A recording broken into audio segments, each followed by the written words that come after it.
If you want, it's Emily Fox. Today's video is going to be the continuation of our 10 days of wear test of best-selling foundations at Sephora. And then again, at the end, I will be doing a wrap-up letting you know which ones were the best ones, the worst ones, and then you can come back here and refer to the wear test to see exactly how they look like on my skin from up close, natural lighting as much as possible. It's raining today. Extreme close-ups and everything, and then I wear them throughout the day. Some of these are first impressions, not today though, because I have worn both foundations, because this one is 2-in-1, because why not?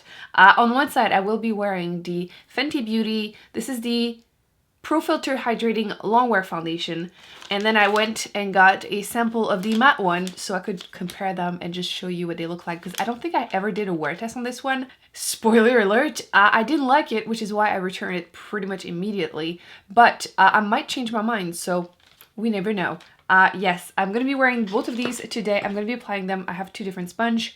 It's very scientific, and yeah, let me just zoom you in and let's do this. I don't have anything too crazy going on. I feel like my skin has been doing better and better. I do have like a few little new pimples here, which clearly I must be reacting to something. And I have some left over here from my period. So I think it's pretty fair. I'm gonna be able basically to show you the coverage on both sides, kinda. So let's put this one here first because I like it. By the way, I still can't get over this mug that my friend gave me after surgery. C'est vraiment le fun que t'existes. Which basically translates to, it's fun that you exist. Thank you, Andrea. I'm glad you are happy that I survived. Okay, so I have the shade number 150 for this one. If you don't know, I have light / kind of fair at this time of the year starting.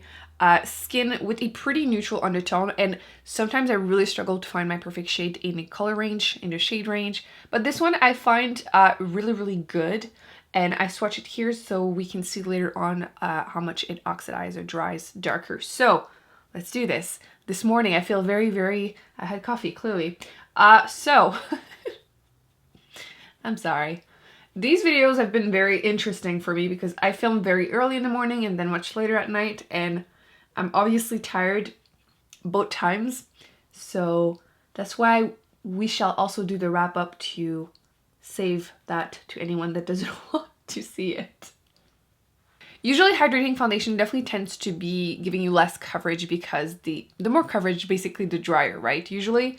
But this one I feel like it gives me some good amount of coverage because I applied a thin layer, which again with a sponge obviously usually applies a thinner layer, which I prefer because it looks more natural.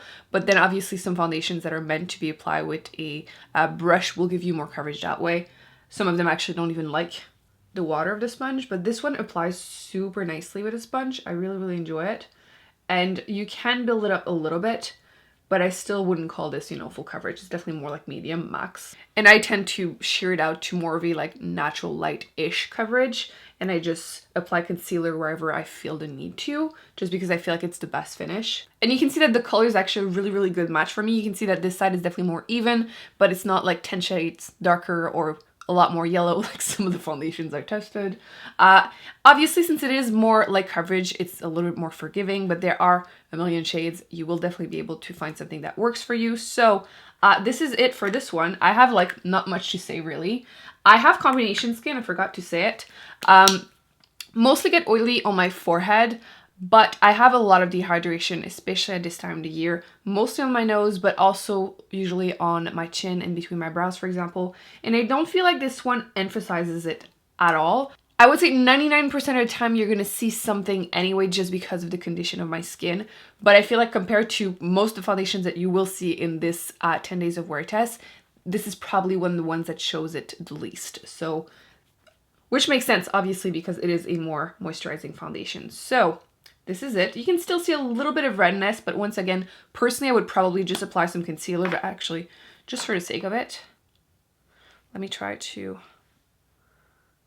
because I'm clearly reacting to one of the eye patch that I tested,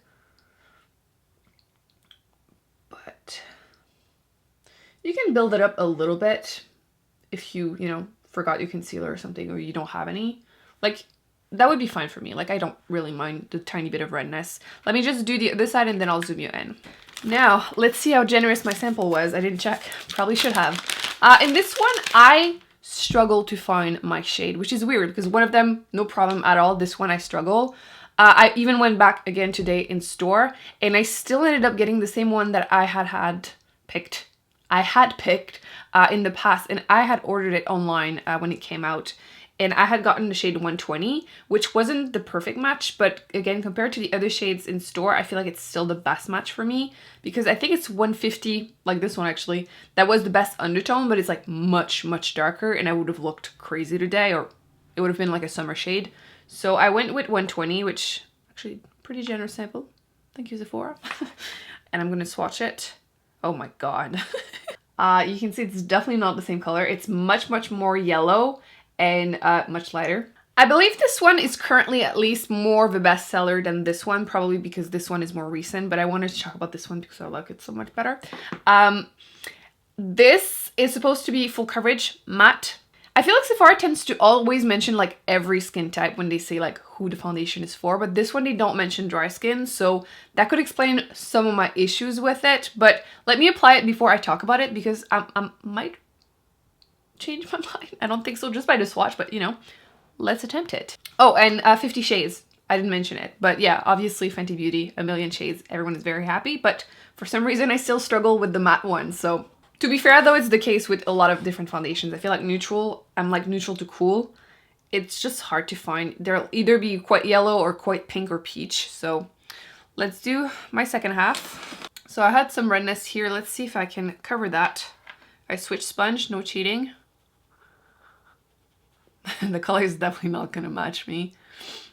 See, I find that this foundation is one of those that I don't know if it doesn't mix well with the sponge, but every time I think that, I switch to a brush and I still hate it. If you've seen my wrap up for the drugstore version of this video, I had mentioned that some of those foundations tend to just sit weirdly on top of my skin, and then they start emphasizing dryness while becoming oily when I become oily throughout the day, and it's just overall not working for me.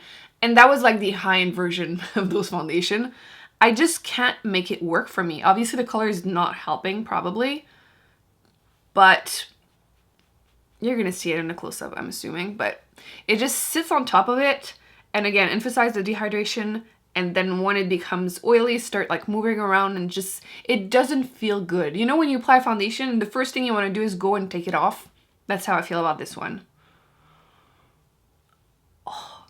Honestly, doing half-half is like even better, because you can see that this side is like not looking too bad, and this one is super dehydrated already.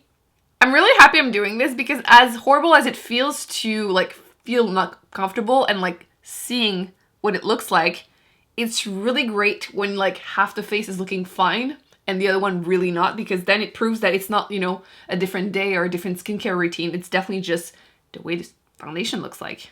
I think I'm gonna cheat and only use the other one in between my brows because I'm realizing I forgot, and it's kind of hard anyway to do half-half. Oh, and by the way, let me state the obvious. I'm not trying to make it worse, because I know it might look that way, but like I'm genuinely trying to make it work as much as possible. But like, it's definitely one of the worst foundations I have tested on my skin. It obviously works for some people. It's a bestseller, but I am not one of those people, sadly. Again, to make it extra clear, I don't blame the foundation for showing some dehydration, but it doesn't feel great on this side. I definitely feel more tight. And again, I'll zoom you in a second, but I think I'm going to bring in from the window again because you're going to see it better.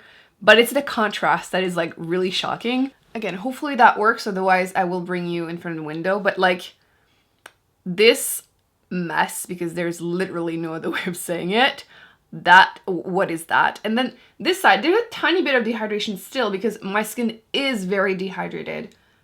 But at least overall it looks smooth. Like you would need to be this close to me to actually see it, which nobody will be this close. And even my forehead, which again, I don't think you're going to really see from here. So I'll show you as soon as my makeup is done. Like one side, there's some dehydration that I can't even tell I have on the other side. So today is going to be an interesting wear test day because I'm testing a bunch of things and my under eyes are very unhappy from whatever I tested. So I decided to just do mascara, and that mascara is not doing anything for me either. But the reason I'm back is I wanted to show you how much they oxidize. I feel like the matte one doesn't look as bad as I thought it would color-wise.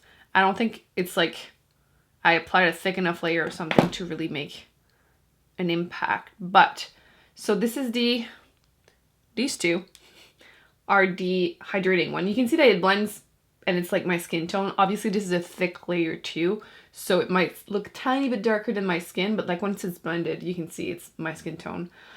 So yeah, it does oxidize a tiny bit and becomes a bit more neutral, a bit less yellow, so it's a perfect match for me. So again, that was 150, and then 120 of the other one, you can see again, freshly swatched is definitely a lot more yellow and becomes a bit more pink, and it's a better match, but it's not perfect. And I feel like just applying it, I can feel it sitting on top of my skin and not blending well, but it could be all in my head because I truly hate it. Window time. I wanted to show you what it looks like in natural lighting, because sometimes the lights, depending on the day, if there's a lot of sun or not, it can be a bit forgiving, and you don't really understand why I'm complaining about a product until I do this, because this is very unforgiving.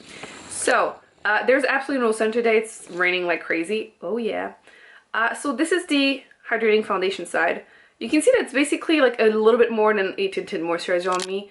It evened out my skin tone, but you can still see, you know, some of the redness that I have, but there's not that much dehydration on this side. Like you can see it a little, obviously, because I have quite a bit, but again, you're very, very close to me. Same thing on my chin, a tiny bit, but nothing crazy. However, if you compare to this side, which, what the fudge is this? Like what? Like it didn't even cover that redness from a pimple, and this is what I mean by what the So yeah, it's looking really terrible. Like it's sitting on top of my skin. Look at this. This is terrible.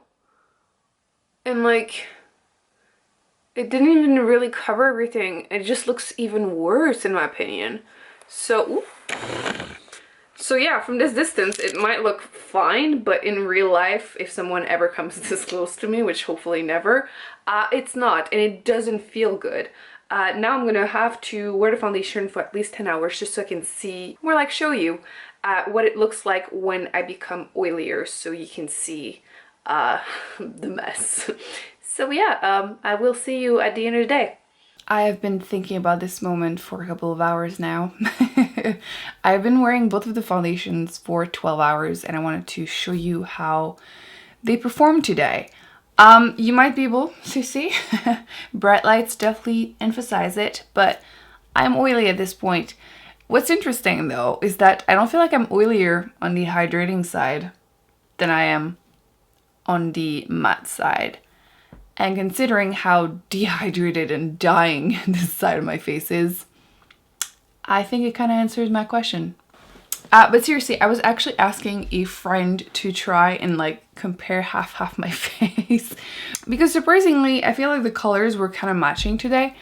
And she was definitely able to pinpoint that this side around the nose is just, and that this side is so much better. We're gonna do our best here. But yeah, you can see it didn't cover the pimple I had.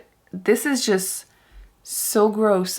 I really dislike how it's looking right here. It's so dehydrated. Obviously my skin was pretty bad, but this foundation definitely emphasized it. Even all over around my nose and on my chin is just looking pretty bad. And what I think is funny is that on the other side, obviously my skin is still dehydrated. There are some slight dry patches, but it is nothing. Can you? Is it better here? I think so. You can, like, there's nothing crazy going on. Yes, I still had, you know, some little pimples. You can see that one peeping through, but nothing too crazy. Like, I had a tiny dry patch here, but again, on the other side, this is bad.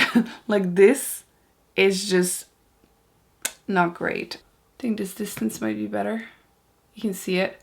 This side is definitely worse, and I feel like it faded more on this side, which is supposed to be the most long wearing one. Like, it's the matte one, usually is more long wearing. Let me grab two pieces of toilet paper to see if they transfer. Okay, I had forgotten them, so let's start with the matte side to see if it transfers or not. No, at all. Like, not even one tiny bit. Usually foundations will do it a tiny bit at least. So this is definitely transfer proof. So if you have oily skin and are worried about that, definitely not a problem with this one. So let's try the other side.